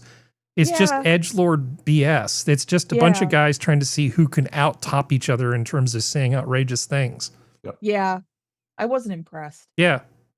Like I said, I've seen. And none of this behavior is going to make you rich or get you laid. So I'm not really sure what these guys were thinking. It was just a bunch of dudes being stupid. You know, I'll bet it happened after midnight. That's probably what happened. It was after midnight. The disinhibition kicked in. Tragedy. It was there you go. It was a pie. And after midnight. It was a pie-fueled tirade. Yes. There you go. It was a sugar high. That's what made him stupid. Yeah. So how much do you think we should punish people who say wrong things online, Sora? Oh, she's muted. She's sorry. The dog was like barking. Should we punish them a little bit or a lot? Because I feel like people who say things online that are not funny and extreme, we should definitely find a way to punish them, right? Well, you know, just a little bit of virtual tomato throwing, maybe. Yeah. Sure. Just go full Ceausescu on them, you know, round up. Hang them in the square. Yeah, hang them in the square. I was thinking about how much I hate communists earlier today, and That's a segue, as you do. And the thing I was thinking of is, because there's this whole no kings thing going on here, and those idiots were out in Silicon Valley today, including the ones dressed up in like a T-Rex dinosaur inflatable suit thing. It's like, you are ridiculous. But and I was thinking about this and thinking, well, you know, a lot of these guys really just don't like capitalism. They really do just want to disintegrate everything and have it all be socialism. And I don't think they realize that they would not get to pick their job. It's not like you're a barista who makes the same amount of money as the guy who runs the steel mill. You The literally parties assigned don't you to do this. You don't get to decide what you do anymore. Right. Because society and a communist society simply will not work if people get to pick their own profession. Yeah, because no one's going to pick the hard labor. Yeah, you're not going to become a beat poet and get paid by the government. That's just not going to happen. And party is the source of power, and that power corrupts people so instantaneously in those totalitarian regimes. There's nothing like the pettiness of a local party bureaucrat. I understand that the Chinese have it down to an art form. The Russians are just as bad.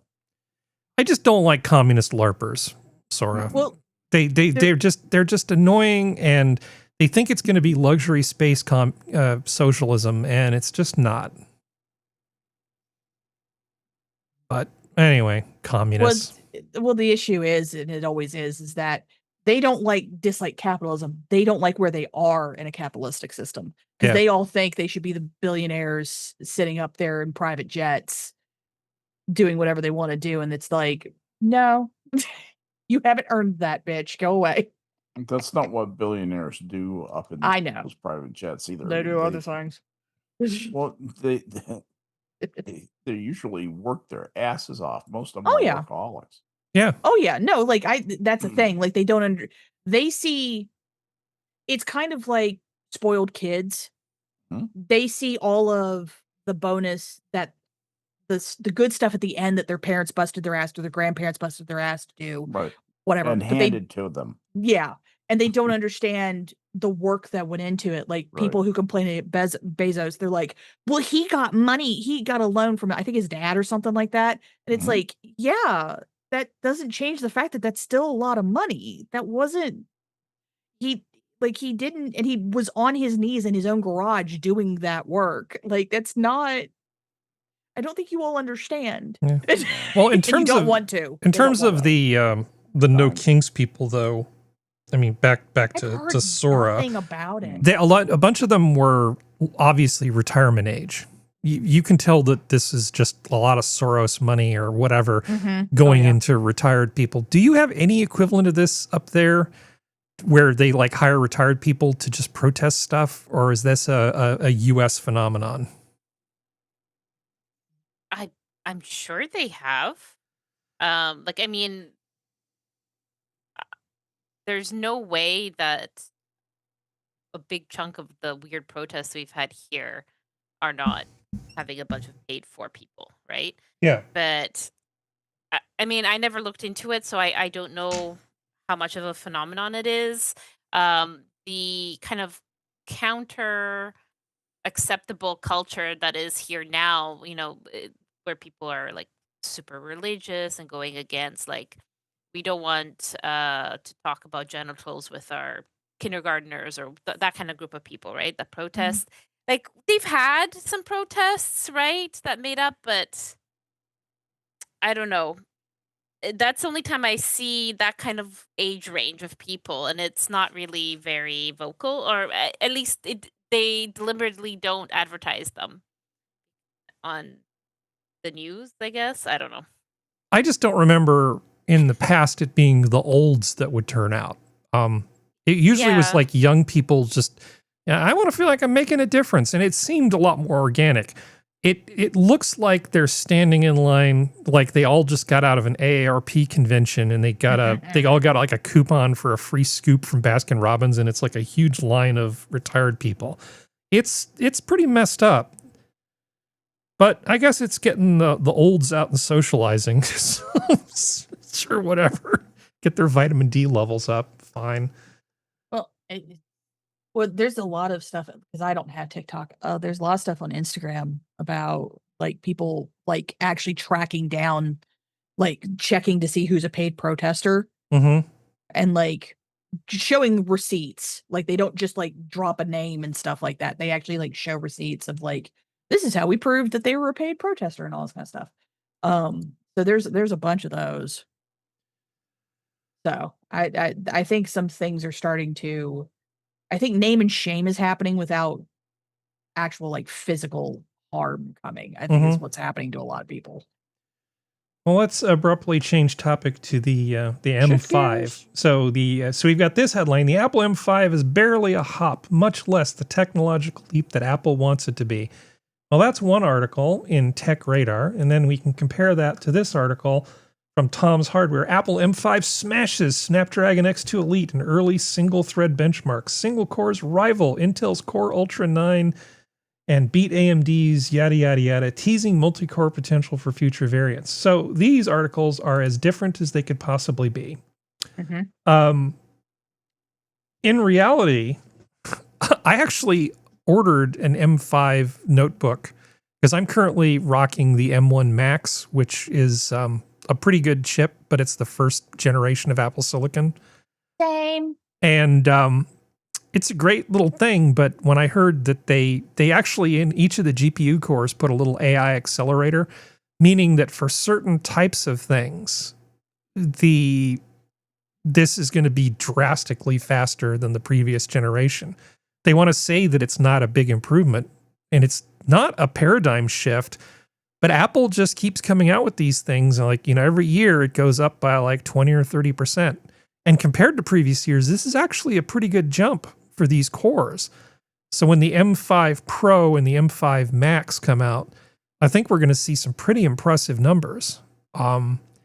That said, I fully realize that for a lot of applications where all you care about is speed, you're better off just getting like an Intel or an AMD and putting an NVIDIA card in it. But right. It just really depends on what applications you're trying to run. For people who want to run a Mac for reasons, I think the M5 is going to be a nice little, it's more than just a little speed bump. It's actually like a very real improvement in terms of what this thing can actually do. Well, that's good. I gotta say, I kind of want one. Yeah. But I think that my M1 Max, I would be ahead to just wait until at least the M5 Pro or the M5 Max comes out. Is this like, do they usually, what I guess the benchmark would be like against using it at its full processing power? So like you have 10 things open at the same time, try to see how well it works. Is that kind of the idea that they're comparing, or what? Okay, well, I'm gonna keep Bad Harry on a very short leash here. Okay, so as you scroll and it says that it has different points in different areas. Never mind. yeah. So the thing about benchmarking is, so in terms of like you have a laptop and you want to have like a good experience with your laptop, you bring up whatever you use to read email. What do you use to read email, Sora? What software do you use? Do you use like the Mac Mail, or do you use Thunderbird, or what do you use? Or do you just go through the browser? Email app? Yeah, the email app. But is it on a Mac or is it on a PC? On a phone. On an iPhone. Oh, you read mail on your phone? Oh, you savage. My God. Okay. What do you use at work, Sora, to read PC. You are the wrong person to ask this question to. Okay, so imagine you fire up a web browser on your system, right? Each of those individual CPU cores has a certain amount of speed. Now, you can put all of the little hamsters together and say, okay, in total, they can do this amount of work, right? And that's a useful number for certain things. But in terms of your day-to-day enjoyment, just being able to browse the web and read your email and stuff, you actually care how fast those individual cores are. And this new architecture isn't just a little 10, 15, 20% bump. It's a big bump in terms of performance. And so stuff like opening a web browser, launching a new page, trying to reply to an email, all of that kind of stuff really depends on the speed of each individual core. And you will feel it. That whole user experience really demands that sort of thing. I've actually worked with some systems that had hundreds of CPU cores, but each one was really slow. And then the first thing comes back is, I don't like this system. It's a pain in the ass to use. Can you make it faster? No. I ain't got shit. No, I can't. You need to change your thing so it uses more than one core at a time. That's a lot of work. I don't want to do that. Well, Sucks to be There you you. go. You know, that's Okay.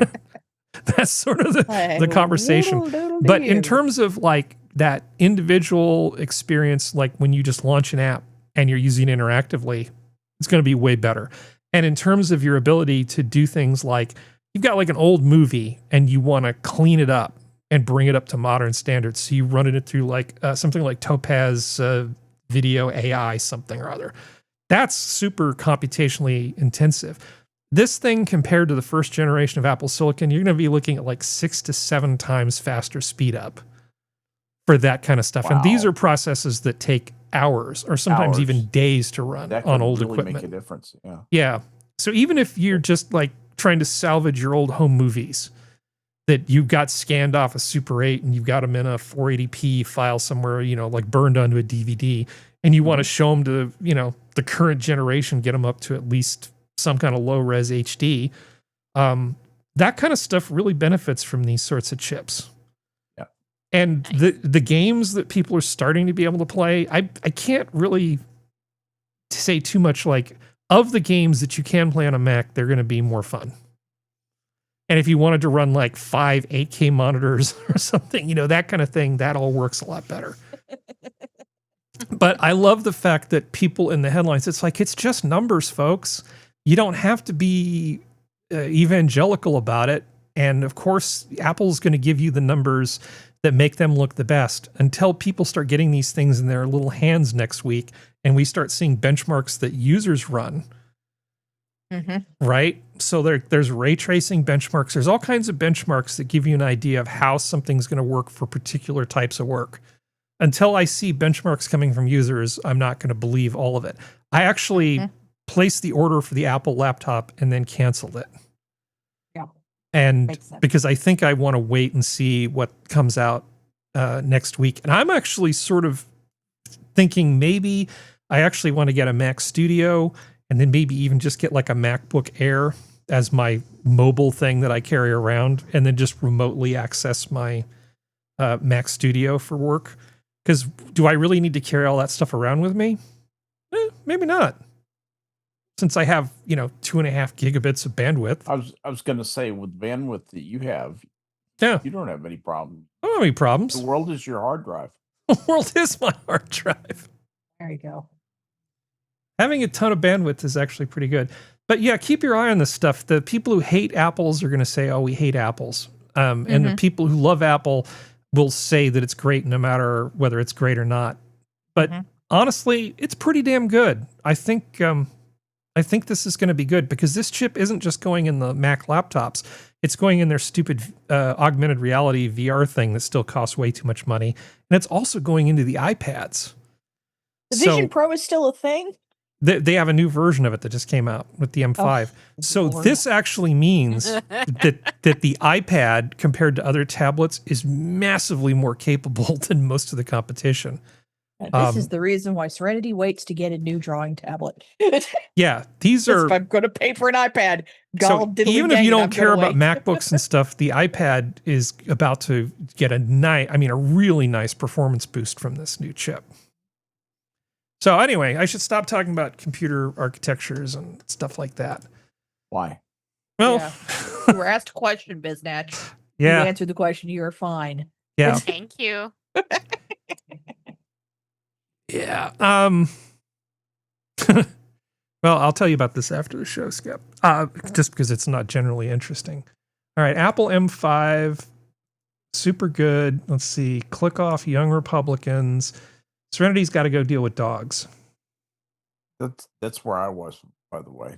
That's why I ducked out. Sorry about that. Oh, it's fine. So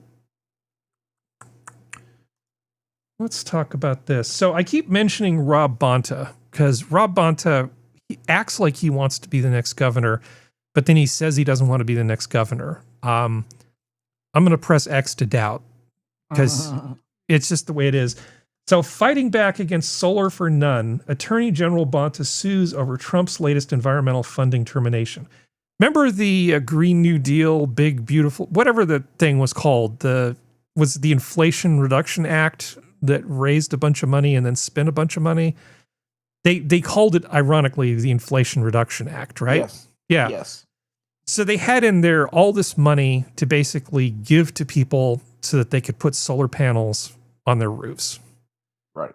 And I think solar panels on your roofs are fine. But the irony of this is that the state of California has done more to destroy rooftop solar by caving into the special interests of the utility companies to essentially screw anybody who buys these things. Like they want to put a tax on where you basically pay the utility company for the panels that are on your roof. Why on earth a person should pay the utility a fixed amount of money for the amount of solar panels they have on their roof is insane, right? They do this. They've reduced the compensation for power that goes back into the grid. They've made it incredibly unprofitable for somebody to put solar panels on their roof. Mm. They have done more to destroy rooftop solar than the government could possibly do with taking away this money.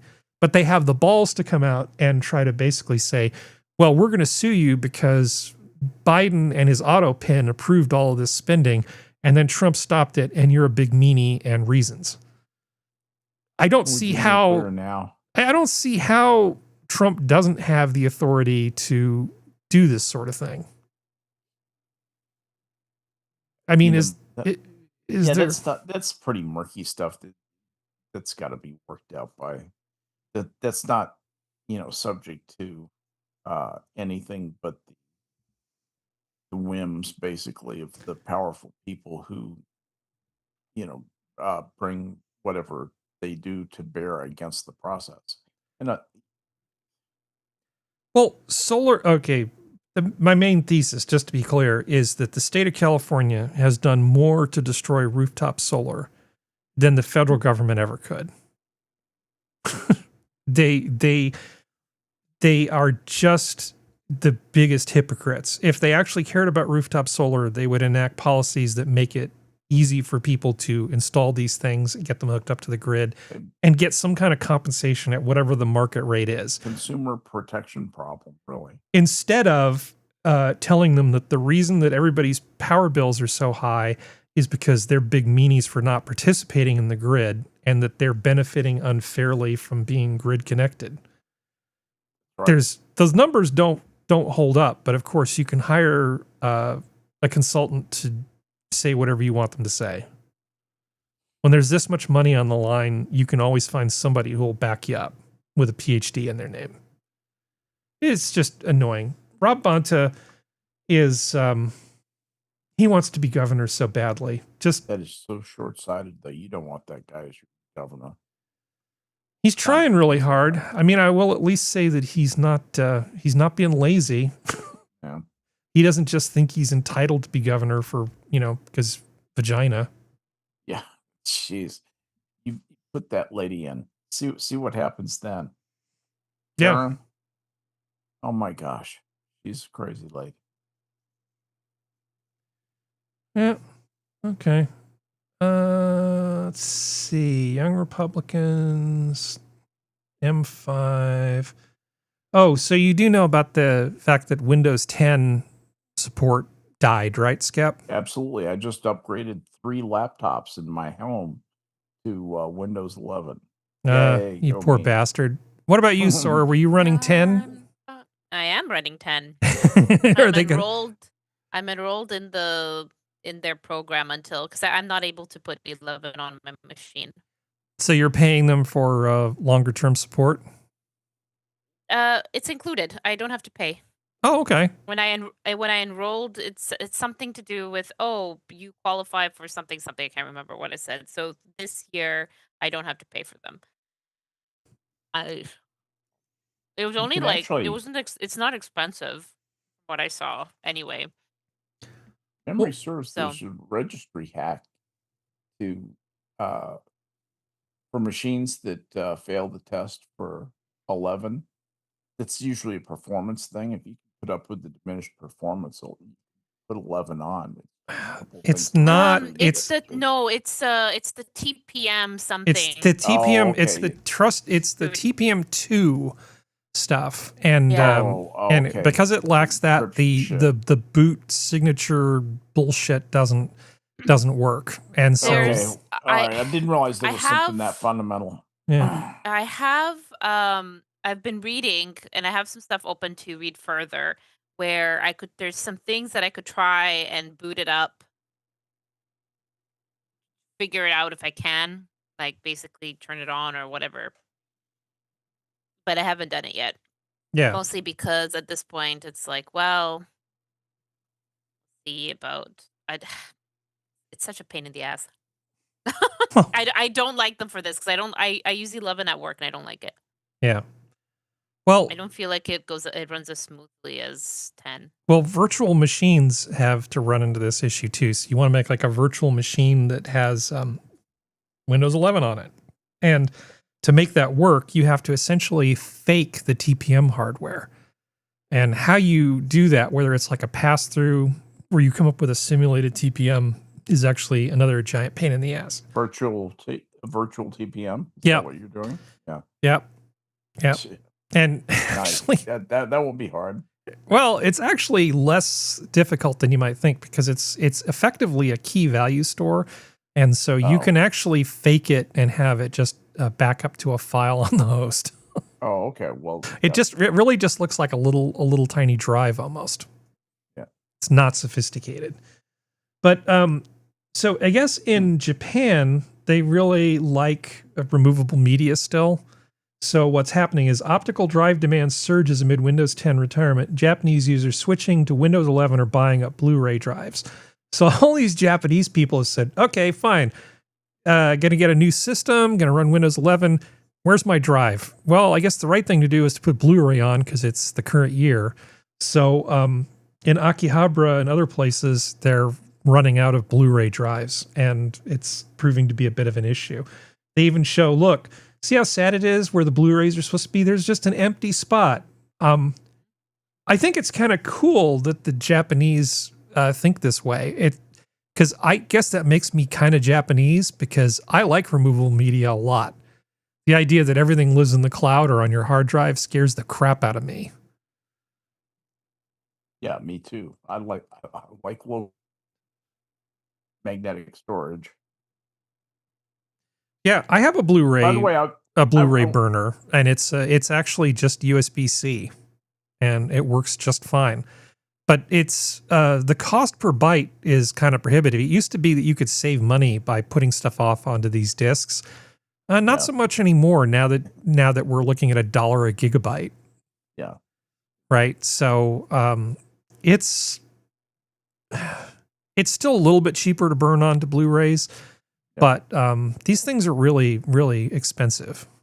But the Japanese people apparently love them. So yeah, switching to Windows 11, they're like, oh, I need a new optical media drive. You know, just gonna go get a Blu-ray player.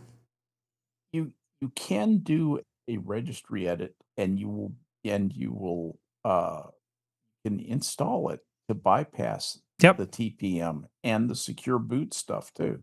Yep. But then of course you're more susceptible to viruses going in there and co-opting your system, and well, I don't care about that. you don't care about security? No, fuck security. Well, maybe you should get a job at F5 Networks. Yeah, I think I should work for the government. Cyber giant F5 Networks says government hackers had long-term access to its systems, stole code, and customer data. F5 Networks is in the security business. So this is a big oof. This is not the headline that you want to have associated with your company. That's not good at all. Yeah. Cybersecurity firm F5 Networks says government-backed hackers, and they mean not U.S. government. They're not identifying which government it was. Foreign government-backed hackers had long-term persistent access to its network, which allowed them to steal the company's source code and customer information.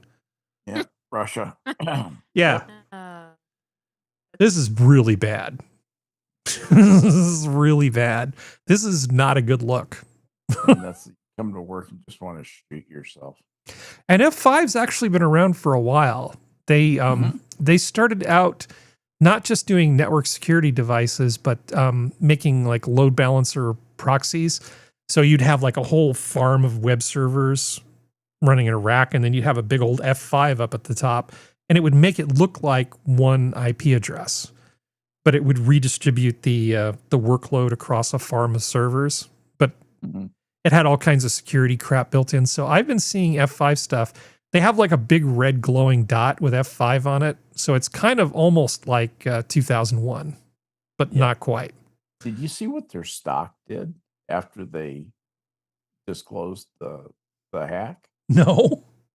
It went down. Listen to this. 10% its value. That's pretty good. That's a lot of money. They lost a lot of capital value. Yeah. Well, they lost 1/10 of their capital value. Yep. F5 said in the notice that the U.S. Department of Justice allowed the company to delay its public disclosure. An F5 spokesperson would not say for what reason the delay was allowed, but the DOJ can allow companies to hold off on notifying the public if there is a substantial risk to national security or public safety. Yeah, this is fine. Yeah. This is fine. The cafe is on fire. Yeah, cybersecurity company just walking around the internet, grabbing their ankles. Problem. It's fine. It's fine. Yeah, we got. That's a colorful metaphor. I apologize. Trust your security to us. Okay, so nobody here likes Nancy Pelosi. I like joking about her ice cream refrigerator, but she's got to be pretty bad. I mean, Sora, you know who Nancy Pelosi is because we talked about her before. Yes. I mean, she's famously bad enough that even Canadians know about her. Yeah. So it looks like she's rumored to have somebody face her in the primary. So she's not going to just get another term without somebody contesting it. And you are going to love who the person is who they're claiming next week is going to announce that they're going to do this thing. Scott Wiener. Nancy Senator boy. Scott Wiener. Oh no. She's in serious trouble. He has enough political juice that I think that given her age-related decline, that he stands a very good chance of getting the nomination. And that's not good for America. No, he is absolutely one of the most revolting people I've ever run across in politics. Period. Dot. He's got the same kind of power that like an old-timey political boss would have. Yeah. It's weird. Tammany Hall. Yeah. Good old Boss Tweed. Yeah, Boss Tweed pointing the finger. I mean, he gets stuff done. Yeah. Trains run on time. I mean, depending on how you look at it, he's the second or third most powerful guy in California, and he gets his way a lot. Yeah. I don't want to see him take Nancy Pelosi's spot. But at the same time, I don't really want to see Nancy Pelosi take Nancy Pelosi's spot. The only thing about Wiener is he's kind of has that AOC character. He's so far out that he will continue to marginalize the crazy part of that party. Except he's way smarter than AOC. Yeah, he's way smarter, but he's also smart enough to outsmart himself. He's done that a couple of times. Oh yeah, he could Genghis Machiavelli himself just with no trouble at all. Absolutely. Yeah. Yep. Self-Ukraine. Well, I guess we'll find out because if he ends up taking Nancy Pelosi's spot, all of you who hate California are going to hate it that much more. Because you thought you hated California before, but you'll hate us even more when he gets in. Because if he actually does run, I think he's going to win. Oh, yeah. I mean, you agree, right? Yeah, I think he has a very strong chance of winning. I think everybody is kind of sick of Nancy Pelosi. Yeah, I mean, it's her time is kind of up. Much. And, yeah. When a group of progressives get in the mood for a change, there's just nothing that will stop them. I think that Wiener will be swept in. Yeah.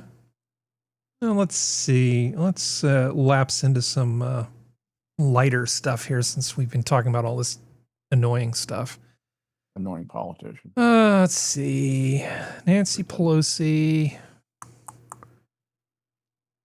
So here's an instructive video from 1954, Skep. Maybe this'll jog your member berries.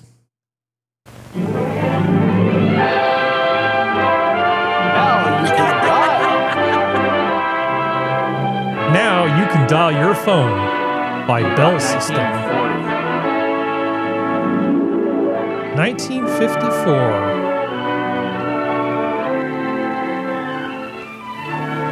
I was 2.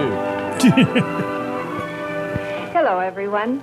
I'm from your telephone company, and the message that we have for you is that we are changing your telephone service over to dial. There's been a lot of planning, preparation, and work.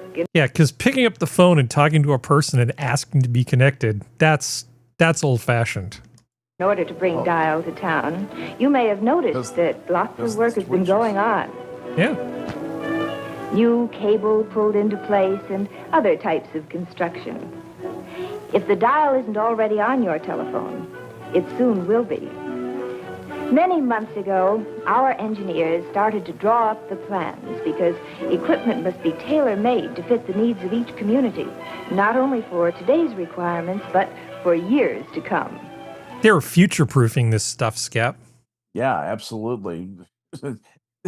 Landlines for 1,000 years. It reminds me of some of those React things where they would hand like 5-year-old kids a rotary telephone, and then the kids would be like, well, how do I send a text message on this? Yeah. How do I play Pokemon Go on this? I don't understand. But you know, the use of the signaling that the dialing that the dial was able to actuate, really just basically a bunch of clicks.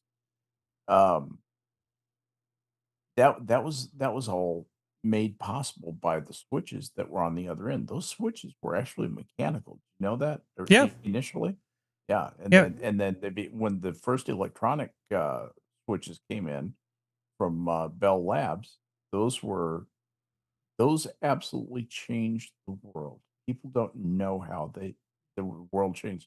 That was when the phone system really had a chance to grow. It became a lot less expensive. Oh God! Did you see what they were doing? They were basically activating all of those blocks. Yes. And it's like, I've actually, worked on these kinds of things. It's like, hey, let's just get this actual switching thing. I hate those push down block phone things. It just drives you crazy. But this is sort of like the AI thing. They had all these nice ladies who would act as the operators, and they were all put out of work by these automated switching things. I remember I don't remember. I remember reading the prediction. I forget what year it was that by 1930, 50% of the employed people in the United States were telephone operators. Did you say 50% of the people? 50% of employed adults will be telephone operators because they thought that's what it would take to expand. What you just have to have people to connect these phone systems, and that's what the projection showed that as long as it became remained this labor intensive, and you had basically one phone operator per N,000 in a metropolitan area, that was the only way it expanded. It was a geometrical expansion. It's awful. Yeah. And so electronic switching alleviated all that. And just as AI will, replace human beings. Well, there was a separate revolution in the long distance stuff with all of the switching to allow that to take place. That's a whole different problem. And the scale of which was much bigger than this. But oh yes, for 1954, within Skep's life, you couldn't actually dial your own phone. You had to ask an operator to connect you. Yeah. Can you connect me to Mayberry, 9642 or whatever? That's, people didn't even necessarily have 7-digit phone numbers. When we got to Belgium in 1959 or 1960, they were just putting in the dial phone system, in Waterloo, where we lived, and I remember them coming and replacing the phone. I remember when the phone, I was like 7 years old. I remember when the phone didn't have a rotary dial on it, and I remember getting that new phone with the rotary dial. Yeah. Well, here she is demonstrating the rotary dial with this visual aid. Take up your receiver and always listen for the dial tone. Okay. Remember how it sounds, a steady hum. Now, let's dial the number we looked up and made a note of. Remember, always be sure to dial the first 2 letters of the central office name, then the 5 numbers. For example, for word 49970, dial. She's going to get a busy signal if she doesn't dial soon. W O. And then a 4-digit number. Yes. That's pretty exciting stuff. Man, I'll tell you, this was the bee's knees back But this was a then. revolution. It was. It absolutely was. Yeah. Changed the world. Yeah. Little world-changing things. You could just reach out and touch people, but you also had the advantage of you could just kind of click the phone thing, and if you could click it properly, you could trick the system into making free long-distance calls. Those were the days. Oh, yeah. You could whistle the dial tones into it. Yeah. But I do remember as a kid, we got to make a transatlantic call to my father's parents in Bay Minette, Alabama, Waterloo, Belgium, Bay Minette, Alabama. We got to, and it took like 2 hours to get everything lined up to where we finally received a call back from the Belgian operator. Says, okay, everything's ready to go. We're ready to ring the phone on the other end. That's what it took like an hour to make that call. More than an hour to set that call up, and sitting there waiting, listening to my mother complain the whole time, waiting for them to call back. Great stuff. Yeah. Glad I got to see it. Yeah. So, Shoe on Head of all people posted a thing saying Indian men are taking courses from Indian men on pretending to be women online in order to scam money from Indian men. I feel like What? I love Shoe. I feel like we've we've definitely reached some sort of apex here. Yeah. My AI Instagram girl is bringing in $30,000 a month. Just reached 300K. Most of her reels go viral. Nobody notices she's AI. If you want to try creating an AI influencer yourself, like retweet and comment IG, yada, yada, yada. Yeah, see, it's fine. Indian men teaching Indian men how to scam money out of lonely Indian men. That's quite an economy. I've never seen a parasite that preyed on itself. Like this company, they've done it. They've Holy constructed crap. the gayest pyramid scheme in existence. Marvel at its wonder. Oh my God. Oh, that's so terrible. It's pretty great. What humans do to humans. Pursuit of the almighty dollar. Yeah. Good times. Anyway, good job, Shoe on Head. She confuses me. June? Yeah. I mean, She and I are she used close, to be sort of rightish, and then she became like a luxury socialist, but she's still happy to call out bullshit occasionally. So you have to at least kind of keep one eye on whatever she's doing. Yeah, she's a lefty libertarian. Yeah. She's actually a little bit like me. She's not. The only place we disagree on is she's a communist. Mm-hmm. I'm a capitalist. All Other than that one little thing. Well, believe it or not, on a lot of social issues, she and I are in line. Yeah. Yeah. How do you feel about key lime pie, Skep? It's got to be real, but the real stuff is amazing. I think it is one of the best pies there is. I love key lime pie so much. But I remember getting real key lime pie, not key lime pie from the cafeteria, right? But key lime pie from Miami, and that was what it's just like having on a plate. Well, you can buy like key lime pie juice, and every now and then you can buy key lime pies, key limes. But limes, yeah. You have to go. You don't have to go to where the key limes are to get a key lime pie. Have you ever had this, Sora? No. Do you like lime? I love lime. Okay. Now is this like curd style? Like lemon curd? Because I don't like curd. It's like that.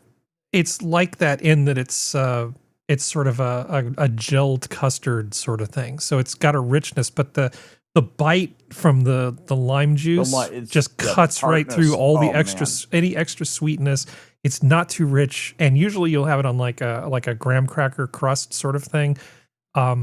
It's a fantastic thing. If you ever get a chance to try real key lime pie, you definitely should. And I don't mean like some weird gelatin green monstrosity, like actual key lime pie. So they have the recipe here. It's absolutely fantastic. I love key lime pie. Why do they not have the recipe here? Thought I was looking at the recipe. There are only 5 ingredients: sweetened condensed milk, key lime juice, egg yolks, and lime zest. So this is a slightly easier one because of the sweetened condensed milk. Easy. This is like a really easy pie to make.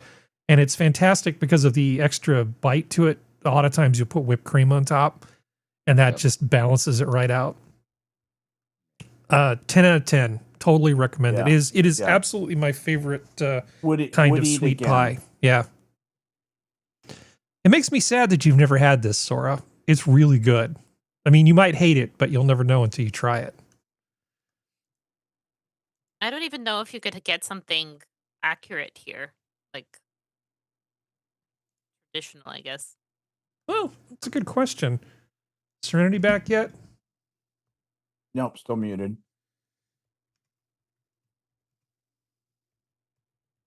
I'll keep my eye out if I'm ever in a place that has it. Well, let's see. I'm checking Your Fair City. There's a place called the Pie Hole. Yeah. I know them. Yeah. And I guess they make like cookie versions of it. Forget that. Tartine Bread and Pies. There's a Reddit place? There's a Reddit post. I guess, yeah, there's a Reddit post for best key lime pie in Vancouver. Everybody says pie hole. So, yeah. I've had pie from them, and it's a lot of, I don't know. It's not as good as people are raving. Yeah, try someplace else then. No, it's a lot of pies are just way too sweet. That's right. Like for instance, pecan pie is great in really small slivers, but it's just way, way, way too much sugar. And then you get into something like this, and it's kind of refreshing. It's a great pie. When you get a chance, try key lime pie. And then if you hate it, you can come back and you can blame me, and I'll say I'm sorry. It wouldn't be fair though, because I don't think it won't be an accurate representation. Who knows? I would have to go on a food tour of the States or something. Mm-hmm. Nice points for creativity. CHB officers in Merced were left shaking their heads after pulling over a driver with an unusual license plate. Turns out it was hand drawn. Nice. Nicely done. Yeah. I mean, it's better. Is it? Or yeah. W7JC038. Looks legit to me. Yeah. There's no meth lab in my garage. Yeah. Now go away. I promise. You'll like this, Skep. German state replaces Microsoft Exchange and Outlook with open source email. Digital sovereignty isn't a phrase you often hear in the US, but it's a big deal in Europe. I wonder if they're actually getting rid of this server part, the Microsoft Exchange server, or if they're just replacing the clients. Well, the client can be pretty vanilla. Well, there's many, many, many clients, and if you don't have to license all of those, you're still way ahead of the game. Yeah. But there are features in Microsoft Exchange servers that they might have a hard time getting rid of. So my suspicion is they're really only fixing the desktops. But hey, it's fine. Oh, they're using Open Exchange, so they're actually using an open source equivalent. Well, good on them. Okay, all right. So they're just replacing the Exchange. They're replacing the client and the server. Thunderbird is a bit of a cow. It's not the most performant piece of software ever, but it does actually work really well with enterprise mail services, and most of the open source things don't. I've been out of the mail business for. Well, you know, you can just call me if you need advice. I'll tell you what to do. But good for a whole German state kicking Microsoft to the curb. I like it because they don't have to put up with Microsoft's bullshit. Nobody does if they don't want to. Well, Exchange is not. That's not a great email server anymore. Not really. The hard part of all this is actually replacing the Active Directory backend. Yes, that's the thing that Exchange provides, is very elegant interface to the. And you can replace that part too. There's like a free IAD, I think it's called. For you. Yeah. So, yeah. I mean, I'll go to Germany. Nice. You want me to go to Germany for a couple months? Help you swap out your mail system? I'll go to Germany. Yeah. I've got my passport. I'm ready to go. Go at the right time of year. Trust me. Yeah.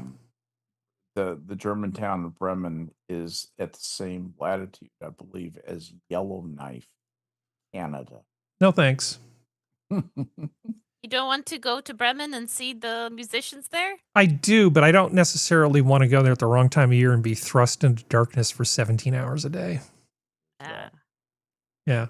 Good. How bad does it get in your part of Canada? I mean, what's sort of the minimum number of daylight hours you get in a year? Today was like 0 because it was so rainy. No, that's not what I mean. I mean, because of sunrise and sunset. You mean you probably have some days that get down to like 5 or 6 hours of light, right? Or is it even less than that? To the Google. Sorry, what? I'm checking Google. Oh, you're checking Google. I don't know. Yeah. The shortest gap between civil sunrise and civil sunset, probably. If we'd go astronomical twilight, it gets it'd be too niche. 7 hours 58 minutes. Oh, that's not too bad. And it's on December 21st. That's not quite the where I want to slit my wrists. Between 11 hours to 8 hours from September to December. Yeah, so your shortest day of the year is a little December less than 8 21st. hours, basically. Okay. Yeah, 7 hours.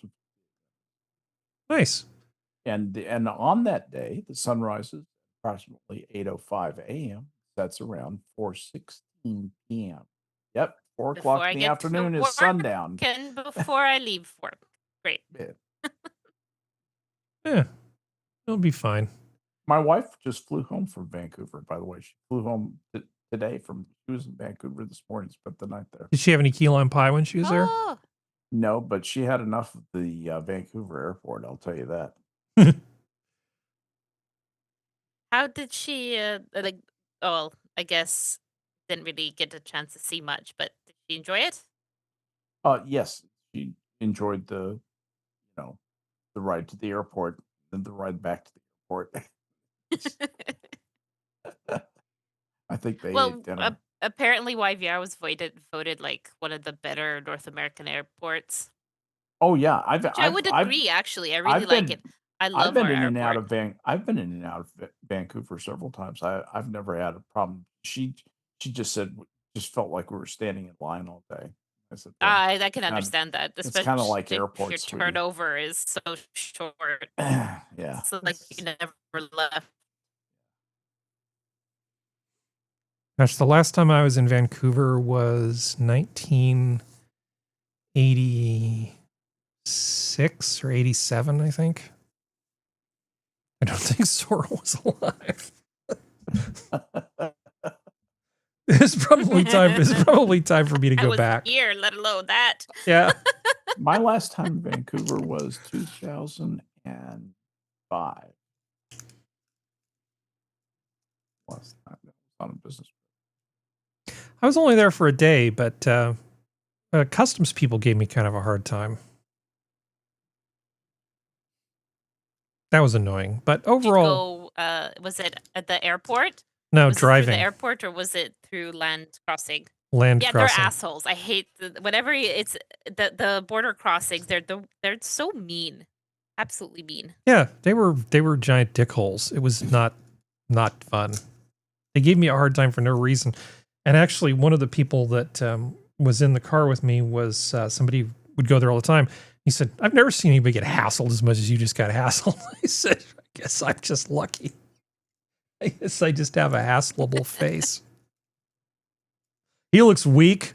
He looks like he might cave. Let's just just frighten this guy. He looks like, let's make him cry. Yeah, Yeah, exactly. I'm getting beta male vibes off this guy. Let's just let's make him cry. Yeah, it's fun. Oh, all right. So we've done our 2 hours. So we should probably say goodnight to everybody, and then we can hang out and do things that would get us kicked out of the New York State Young Republicans. as we usually do after every single show. Absolutely. Because inappropriate humor is a great way to release stress, and it doesn't mean a damn thing. Sink those cortisol levels. A little inappropriate joke. Yeah. So unless there's anything else, this has been your Minions of the Zoo for Saturday. Thank you, panel. Thank you, chat. The zoo is closed. Good night. Good night, everybody. Good night. Good night.